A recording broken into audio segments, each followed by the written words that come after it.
ora, I'm Miriam Makamo. Sir Bob Parker led Christchurch through its devastating earthquakes. But not so long ago, Sir Bob himself was struck down. His brain and body are forever changed. Tonight, Sir Bob and his wife, Lady Jo, invite us into their raw, deeply personal journey of recovery.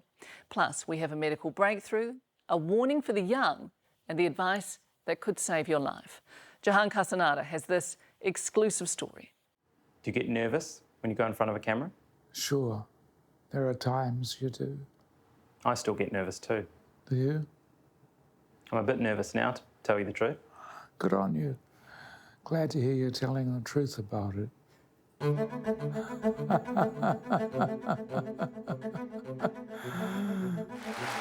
If anyone should feel relaxed in front of a camera, Thank you very much. Good evening, ladies and gentlemen. it's Sir Bob Parker. He's really coming here to take part in This Is Your Life. For over 30 years, he's been in our living rooms, in good times and bad.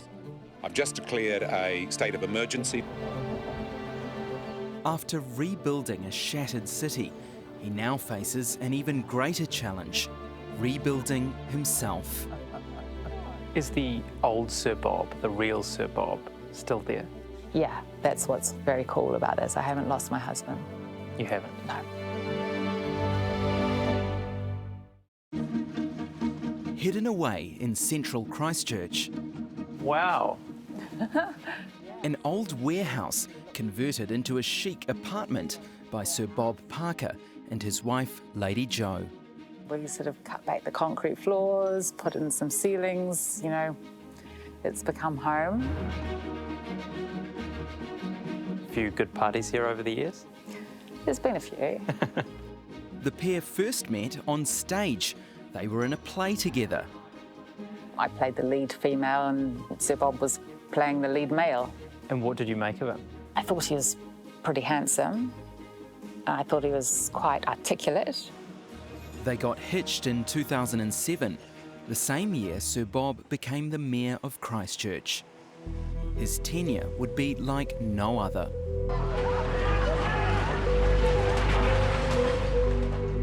When the big quake hit in February 2011, Lady Jo was in the council building.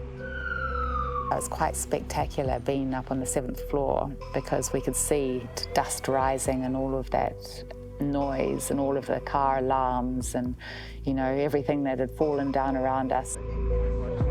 In the chaos, Sir Bob swung into action. We need to prepare ourselves for what is going to be a significant number of casualties.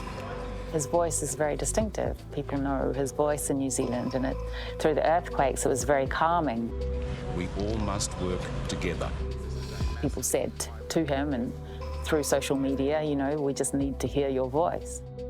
The days were long and the pressure relentless.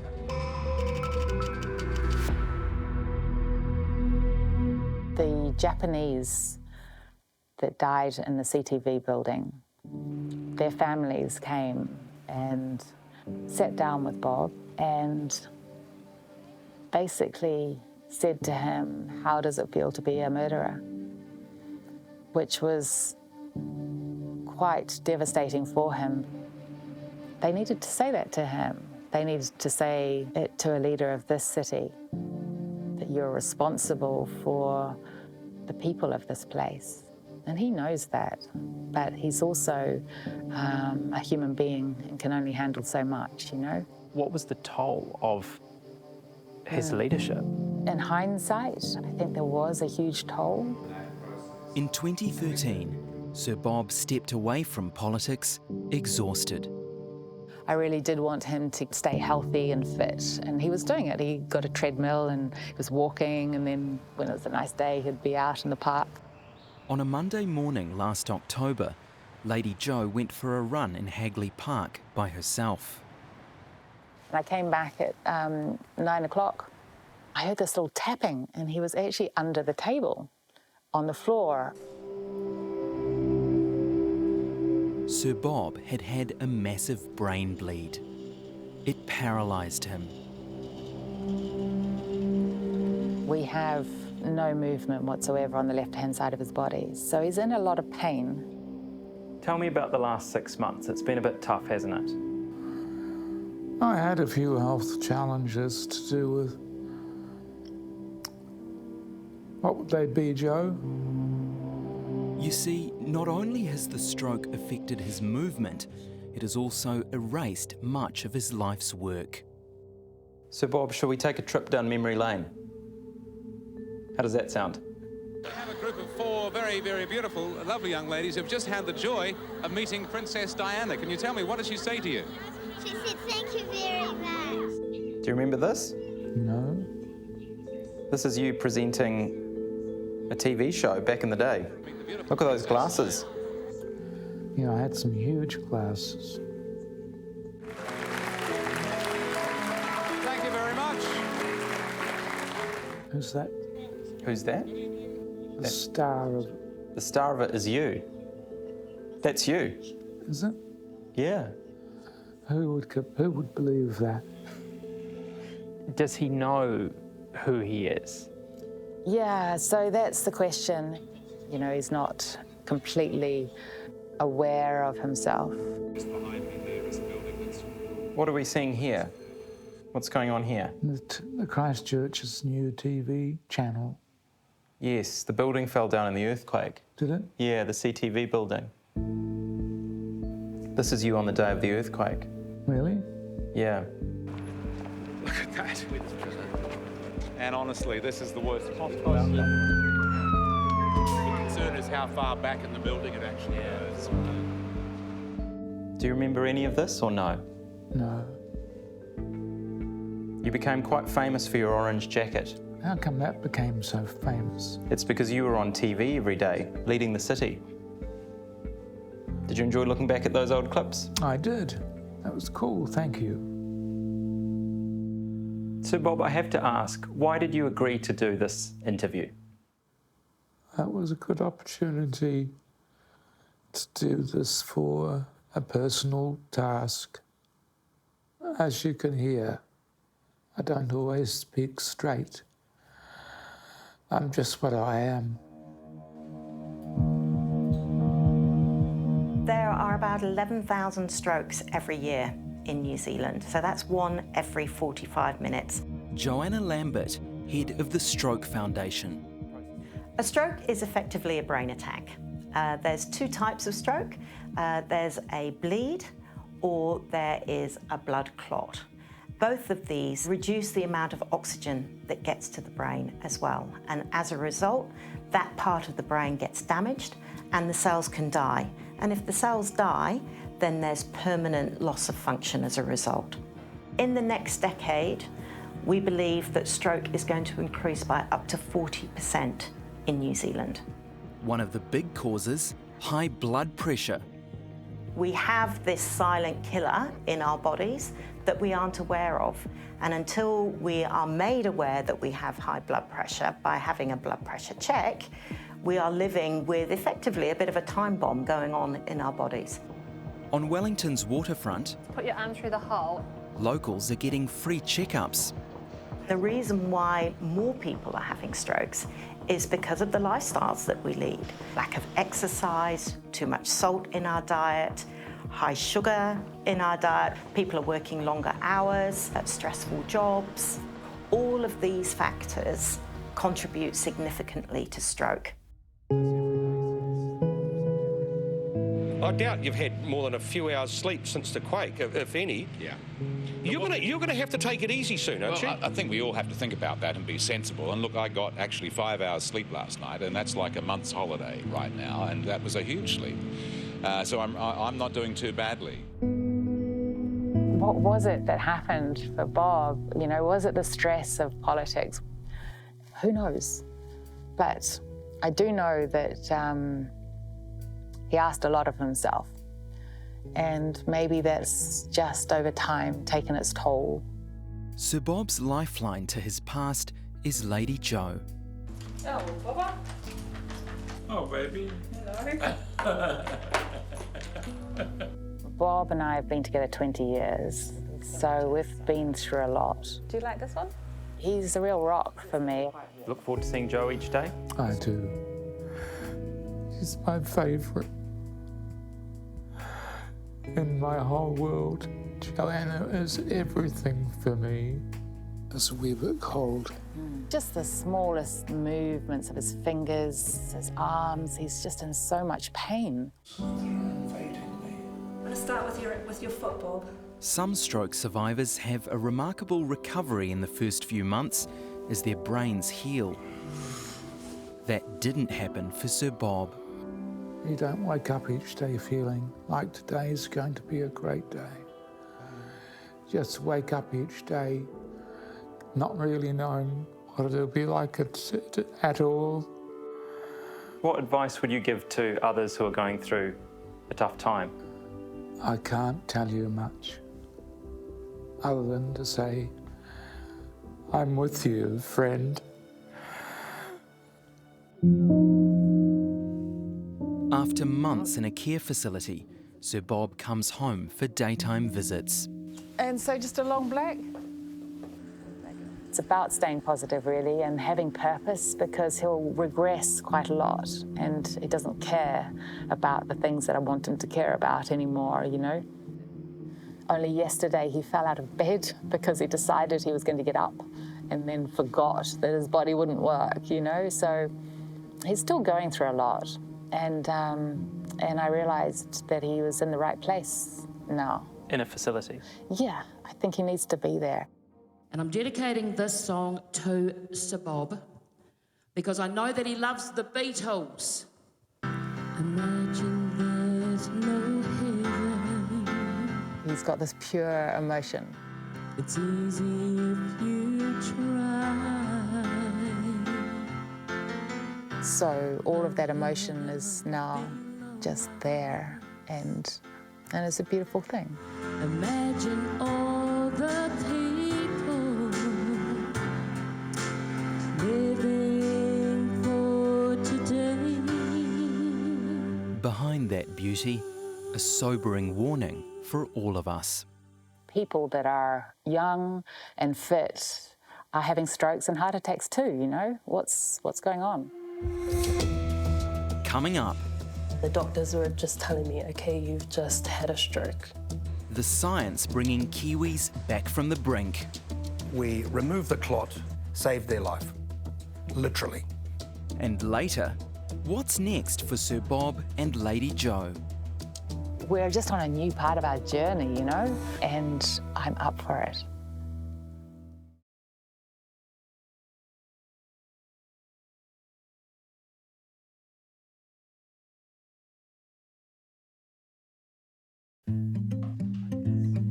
So what are we making?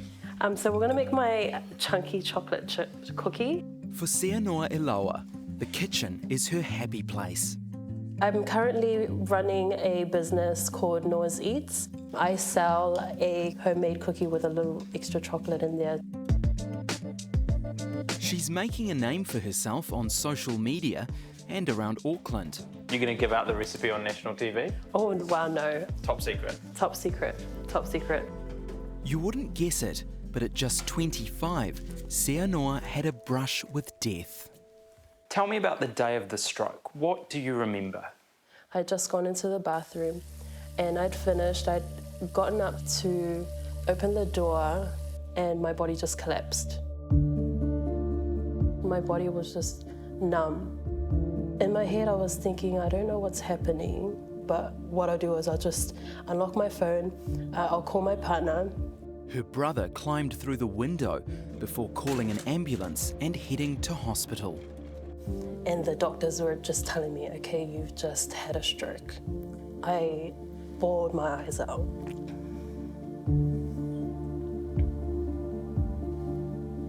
Because the only thing that I thought about were the things that mattered to me most. Like Moses, her 7-year-old son. This child literally depends on me. I might not be able to, take my son to school. I might not be able to drive him to his trainings or to, just do motherly things that I would do on the daily. That stroke could have ended your life. or if not ended my life, it would have really like debilitated me. I probably wouldn't be able to even be a mum. Seanoa had a blood clot deep in her brain. Unless you remove the clot, the brain will die. Once the brain dies, that's it, it's not going to come back. Professor Alan Barber, one of our top neurologists. So when I was a junior doctor, someone came in with a stroke. There wasn't much you could do to reduce the damage apart from good nursing care and physio and speech-language therapy. In the last few years, we've had a major revolution in how we can treat stroke. A groundbreaking new procedure allowing surgeons to remove a clot. We make a small cut in the femoral artery in the groin, so it's the big one here that pulses, put a catheter into that, and then we feed the catheter up. You can go all the way up into the brain and you can see where the blood stops flowing, and that's where the clot is, and actually go in, suck out the clot, and pull it out. This is unbelievably complex and requires a huge skill level.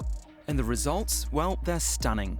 Here's a photo of a real clot removed from a patient's brain at Auckland Hospital.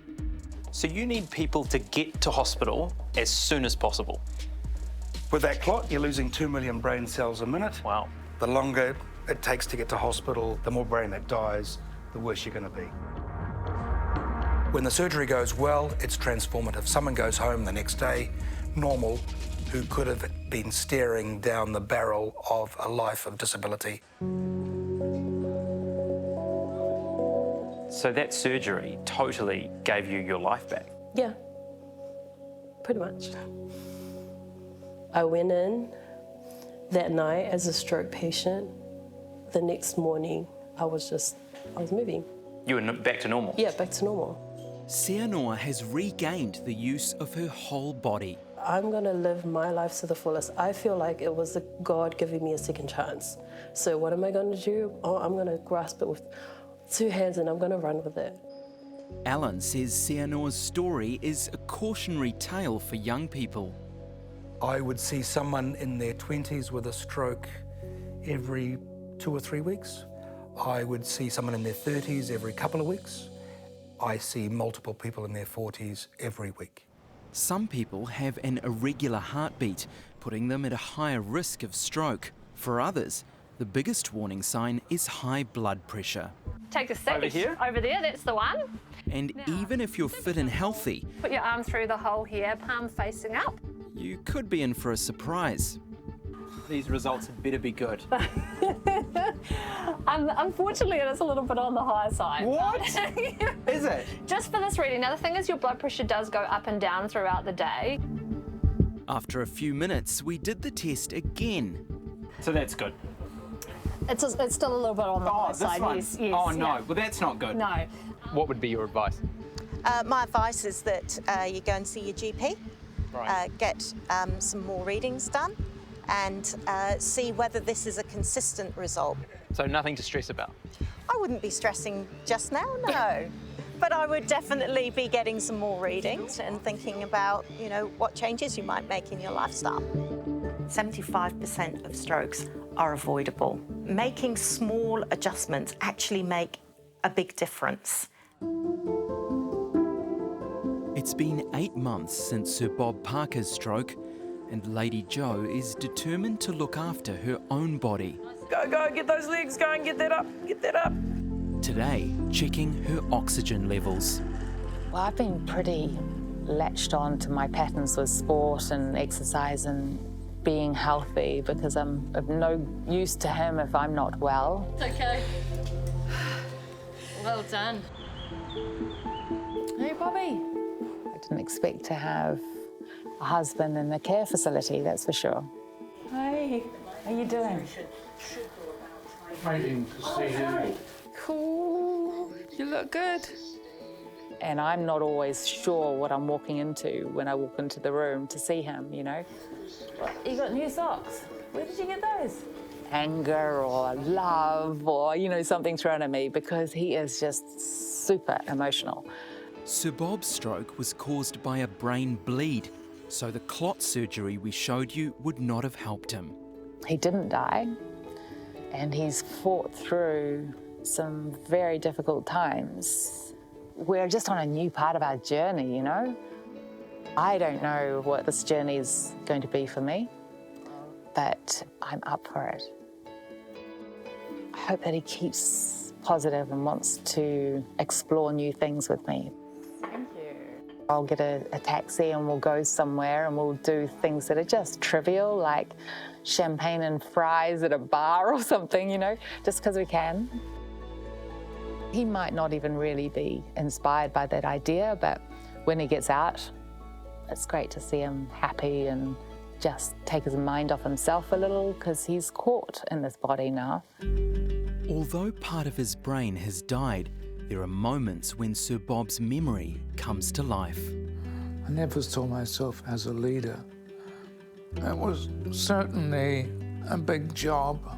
I'm proud of what we did. I'm proud of what it was like to try to handle all that stuff. I think he wants to be remembered. It's big for him as a good man. So if we can achieve that for him, I think he'd be happy. I'd just like to say thank you for being interested enough in coming to my city to find out something more about how we were. It's been a real pleasure to talk to you. Thank you.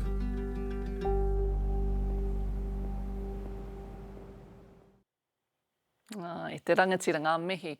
And Sir Bob also has love and support from his wider family, including his 3 adult sons. So how do you recognise a stroke? Well, there's a handy acronym, FAST. So if someone's face is drooping, their arm is weak, or their speech is slurred, even just one of these symptoms, then take action. Get them to hospital fast.